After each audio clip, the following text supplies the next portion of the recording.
భగవంతుడు మనం కఠిన పరీక్షలను ఎదుర్కొంటున్నప్పుడల్లా ఊరటనిచ్చేది ఇదే మాట. అందరూ గుడికి వెళ్తారు, భగవంతుడికి పూజలు చేస్తారు, స్తోత్రాలు పఠిస్తారు, దైవాన్ని కీర్తిస్తారు, అక్కడుండే గంటను వాయిస్తారు, తమ ప్రార్థనలను గుర్తు చేస్తారు. ఆ తర్వాత ఆరంభమయ్యేదే అసలైన తపన. భగవంతుడా, నాకు మాత్రమే ఇలా ఎందుకు జరుగుతుంది? నా జీవితంలోనే ఇంత దుఃఖం ఎందుకుంది? నేను వీటిని ఎలా ఎదిరించగలను? నేను మాత్రమే ఇన్నేసి బాధలను ఎందుకు అనుభవించాల్సి వస్తుంది? దేవుడా, నాకు సహాయం చేయి, తగిన మార్గం చూపించు. అందుకే నేను మిమ్మల్ని ఒక ప్రశ్న అడుగుతున్నాను. ఆలయానికి వెళ్లాలనే ప్రయత్నం చేయటానికి ముందు తమరు తమ జీవితంలో తగినన్ని ప్రయత్నాలు చేశారా?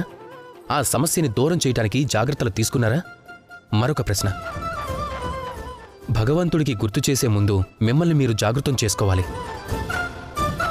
తమరు పూర్తిగా మెలకువ వ్యవహరించారా? మూడవ ప్రశ్న, భగవంతుణ్ణి అడగటానికి ముందు స్వయంగా మిమ్మల్ని మీరు ప్రశ్నించుకున్నారా? నేనిందులో ఎందుకు విఫలం అవుతున్నాను? ప్రశ్నించుకోకపోతే వెంటనే ప్రశ్నించుకోండి. ప్రశ్నలన్నిటికీ సమాధానాలు లభిస్తాయి. ప్రతి సమస్యకి పరిష్కారం లభిస్తుంది. అది బయట కాదు, మీలోనే. ప్రయత్నించి చూడండి. మీలోని మిమ్మల్ని మేల్కొల్పండి. అప్పుడు మీరు తప్పక సఫలం కాగలరు. ఎందుకంటే ఆ పరమాత్మ, ఆ పరమేశ్వరుడు, ఆ పరబ్రహ్మ మీ మనసులోనే కొలువై ఉంటాడు. రాధాకృష్ణ.